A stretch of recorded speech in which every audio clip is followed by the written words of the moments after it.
Hello everybody. In today's video, I'm going to show you how to get admin commands in Dress to Impress Roblox. So firstly, if you're hoping to unlock admin commands, what you need to do is you need to open your Roblox. And after that, you need to go to your search in the top. And over here, you need to type down Dress to Impress and select enter. So over here, you need to join the Dress to Impress.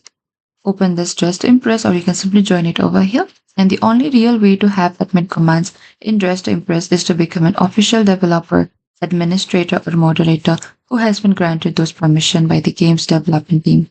And this permission are assigned internally and cannot be unlocked by regular players.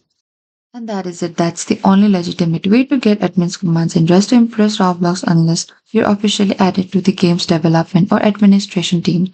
Thank you for watching this video. I hope this video was helpful. If you have any queries or confusion, please comment down below and we will reach out to you very soon.